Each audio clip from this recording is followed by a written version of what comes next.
여러분, 정의를 실현하는데 평범한 시민은 과연 어떤 역할을 할 수 있을까요? 만약에 우리나라에서 가장 무거운 범죄를 다루는 재판에 바로 여러분이 직접 참여하게 된다면 어떨 것 같으세요? 오늘 우리가 함께 파고들 질문이 바로 이겁니다. 과연 우리 같은 보통 사람들이 내리는 판단을 그것도 아주 중대한 형사재판에서 믿고 맡길 수 있을까요?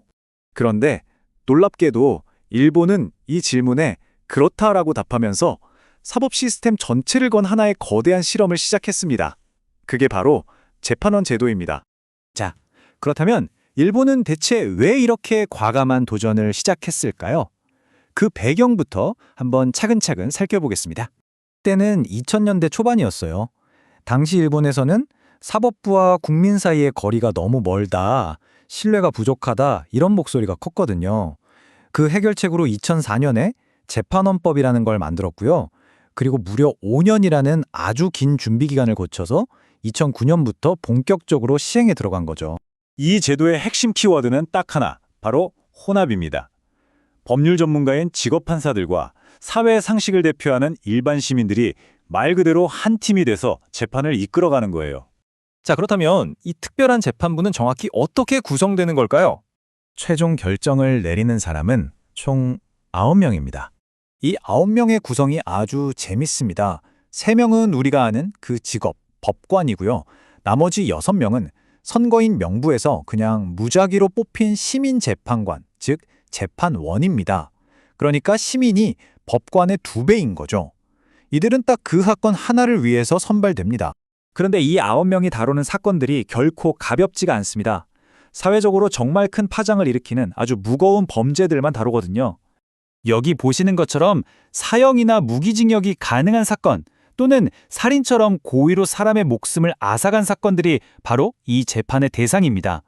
정말 한 사람의 인생을 어쩌면 목숨을 결정짓는 그런 자리인 거죠. 바로 여기서 우리나라의 국민참여재판과 아주 결정적인 차이가 드러납니다. 바로 강제성이에요. 우리나라는 피고인이 원해야만 국민참여재판을 할 수 있잖아요. 근데 일본은 아닙니다. 사건이 이 기준에 해당되면 피고인 의사와는 전혀 상관없이 무조건 예외 없이 재판원 재판으로 가야 합니다. 아니 그럼 일반 시민인 재판원에게 대체 권한을 어디까지 주는 걸까요? 아마 상상하시는 것 이상일 겁니다. 정말 막강한 힘과 책임을 갖게 돼요. 우리가 영화에서 흔히 보는 미국 배심원단은 보통 유죄냐 무죄냐 딱 여기까지만 판단하잖아요. 그런데 일본의 재판원은 여기서 멈추지 않습니다. 유무죄 판단은 기본이고요. 어떤 법을 적용할지, 그리고 가장 중요하게는 그래서 형량을 얼마나 줄 건지, 즉 양형까지 직접 결정합니다. 이게 정말 중요한 포인트인데요. 최종 형량을 정할 때 시민 재판원의 한 표와 수십 년 경력의 직업법관 한 표의 무게가 완전히 똑같다는 겁니다. 그야말로 동등한 권한을 갖는 거죠. 이렇게 막강한 힘을 줬으니 한쪽으로 치우치지 않도록 균형을 잡아줄 장치가 필요하겠죠? 물론 있습니다. 일본은 아주 독특한 투표 방식을 고안해냈어요. 그게 바로 혼합 다수결 원칙이라는 겁니다.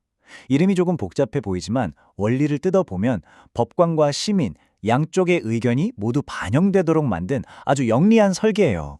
자, 이게 어떻게 작동하는지 한번 볼까요? 예를 들어 유죄 판결처럼 피고인에게 불리한 결정을 내리려면 일단 9명 중 과반수인 5표 이상이 필요해요. 그런데 여기서 끝이 아닙니다.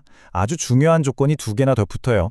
그 5표 안에는 반드시 직업법관이 최소 1명, 그리고 시민재판원도 최소 1명은 꼭 포함되어 있어야 한다는 거죠. 왜 이렇게 복잡하게 만들었을까요? 바로 이 문장에 답이 있습니다.